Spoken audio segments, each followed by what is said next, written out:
नमस्कार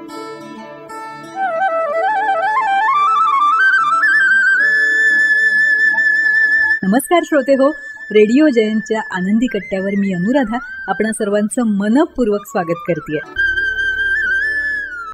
श्रोते हो, माणूस हा समाजशील प्राणी आहे. माणसाला माणसामध्ये राहायला आवडतं किंवा तो एकटा म्हणजे इतर माणसांशिवाय जगू शकत नाही हे आपल्या सगळ्यांनाच माहिती आहे. पण माणसाला सुद्धा आनंदी जगण्यासाठी, समाधानानं जगण्यासाठी आपलं माणूस हवं असतं. तर हे आपलं माणूस म्हणजे नेमकं कोण बरं? तेच आपण ऐकणार आहोत आजच्या आनंदी कट्ट्यावर. भरले डोळे पुसण्यासाठी आपलं माणूस लागतं. आनंदाचा उत्सव करण्यासाठी आपलं माणूस लागतं. कौतुकानं पाठ थोपटायला, पाठीवर कधीतरी रट्टा द्यायलाही आपलंच माणूस लागतं. अशी आपली माणसं सहजासहजी मिळत नाही. काळजात प्रेम, स्नेह, आदर, जिव्हाळा, माया असली ना की मग आपलं माणूस आपल्याला भेटतं.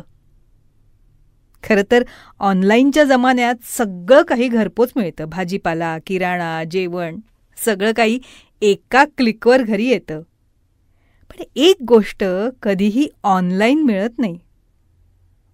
ती गोष्ट म्हणजे मन मोकळं करण्यासाठीचं आपलं माणूस. ते कधीही ऑनलाईननं घरपोच मिळत नाही. म्हणूनच पैशांबरोबर आपण आपली माणसंसुद्धा जोडायला शिकायला हवं. इगो, मतभेद, राग, द्वेष, मत्सर सोडून नात्यांचे अतूट बंध विणायला शिकायला हवं. नाती टिकवायची आहे ना, तर मग कधीतरी कमीपणा हा घ्यावाच लागतो. नात्यांच्या श्रीमंतीनंच माणूस खरा श्रीमंत होतो हेच खरं. आपली माणसं जोडणं खरंच इतकं काही अवघड नाही आहे. अगदी थोडासा दुसऱ्याचा विचार केला ना तर नातं कधीही तुटत नाही. सहजच केलेला फोन खरंच खूप आनंद देऊन जातो. धावती जरी भेट दिली तरी आपला माणूस सुखावतो. एकटं एकटं जगण्यात खरं सांगा बरं काय मजा आहे?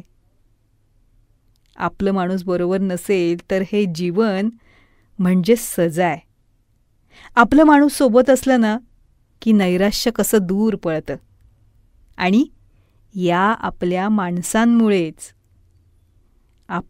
माणसांमुळेच आपलं आयुष्य सुंदर बनतं. हो ना?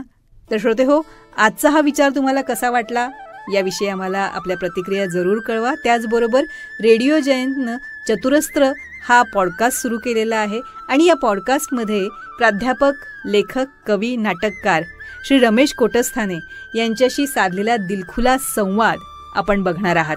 या संवादाचे दोन्ही भाग आपण आपल्या चॅनलवर अपलोड केलेले आहेत, तेव्हा हे दोन्ही भाग जरूर बघा.